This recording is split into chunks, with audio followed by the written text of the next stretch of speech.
In the very beginning, there were only these.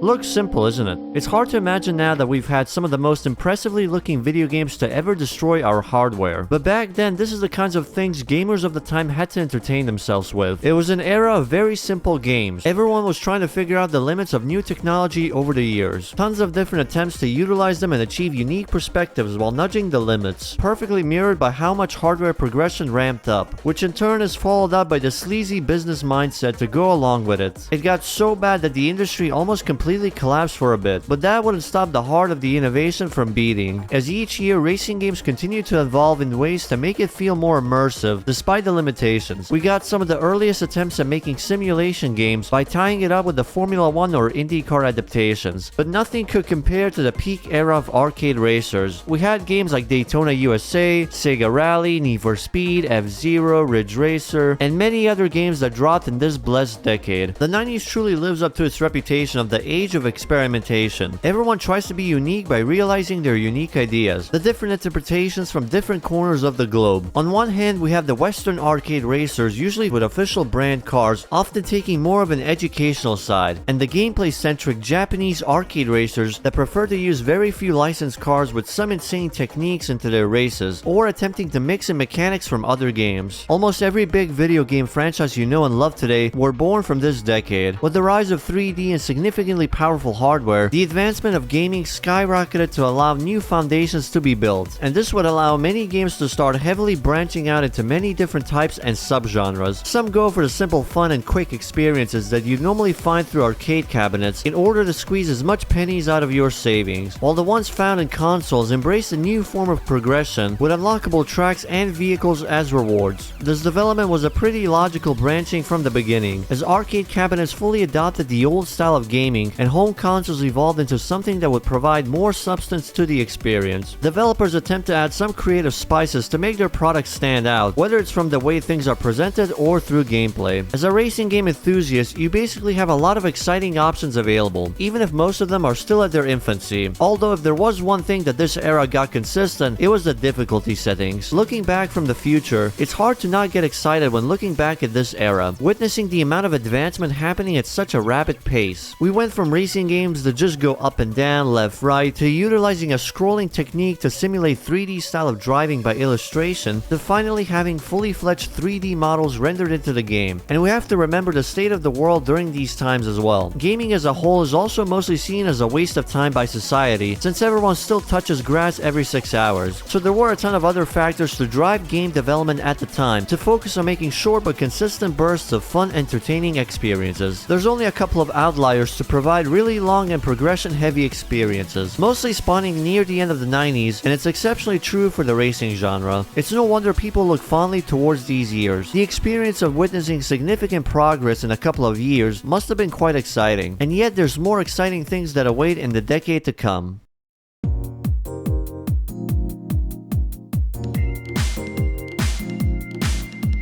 Covering two of the best eras in video games and some of the best consoles to be produced. The rewards of the 90s experimentations can be truly seen in this era with more branches. As technology improves, giving room for improvements in the system and a lot of ideas that were previously unachievable. Additionally, the video game industry has grown significantly from its position in the 80s. More people are showing interest and spending more time and money to this hobby, so the demands for longer, more expansive games grew in parallel. There was one big surprise in the cultural shift that came in massive favor for the racing genre during the sudden wave of romanticized view of street racing culture, with several movies like The Fast and the Furious directly causing a significant part in shaping the way racing games are perceived and designed around that time, shifting the attention from supercars and highly tuned race cars to your average shitboxes, sedans, reasonably affordable cars, and the many ways to ruin them. Being one of the biggest influences on Need for Speed and Black Box's best years, they've perfected the arcade street racer games with Hot Pursuit while innovating on the whole cop system. But the shift to Need for Speed Underground was one of the biggest steps to pushing customization features into racing games, providing a ton of evolution for the sake of player expression. The cultural impact was significant enough to have almost every single racing game introduce their own spin to the customization game, with each attempting to make a difference, like in the way they are implemented, how they interact with progression, if they would affect gameplay directly, and whether or not they would use actual licensed brands, leaving its mark to this very day. When was the last time any major racing game didn't at least have some form of body kit or livery customization available. And this is next to mass introduction to open world map design with NFS Underground 2. While not being the first, this was the very start to popularizing the use of open world maps for racing games, showcasing the potential that can be done for gameplay purposes, dictating the overall design so they're usable for both racing and exploration, while adding several activities to make use of the massive map. Being the first implementation though, it also became a blueprint to avoid the shortcomings. This is best seen just a few years later with implementation in games like Midnight Club, Test Drive Unlimited, and many more, which brought some of the best implementation of the feature for the time, with Midnight Club's overall map design to emphasize just how important map knowledge can be by removing race barriers, while TDU sort of became the pioneer of massive open world maps with the choice to try and make an almost accurate map, rewarding exploration by spreading out stores, activities, and races across the map, with new fast travel mechanics based on roads visited. Even if open world racing games wouldn't truly reach their highest popularity until the 2010s, these early steps were necessary to lay the foundations for the future. It's interesting to compare with the implementation today to see what was kept, which got improved on, and what gets dropped for better or worse. But because of how new it was back then, the differences between each game is quite extreme, with some remaining steadfast and forcing players to explore every single time, and the ones that will just give you the ability to fast travel anywhere. It is certainly shaky and uncertain in some of the uses, just like the gimmicks that were used during this era. They may not be as solid as what was attempted in the 90s, but they've certainly given some pretty interesting reputations to the games they were attached to. Now sometimes they work for the game they were designed for, at the cost of the game having to bend its overall structure to accommodate, most of the times leading to any future games to heavily diminish these gimmicks, and focuses on letting newer gimmicks work better. And with the rise of portable consoles, it became a bit more than just gimmicks, and into the territory of innovating in limited space again. Suddenly, game developers had to take everything they've learned from the main console iterations and somehow adapt them to these smaller, less powerful machines, most of which have way less available buttons to carry over the mechanics. It gave us some unique attempts to adapt those similarities, but you know how it goes. Sometimes they work, sometimes they don't.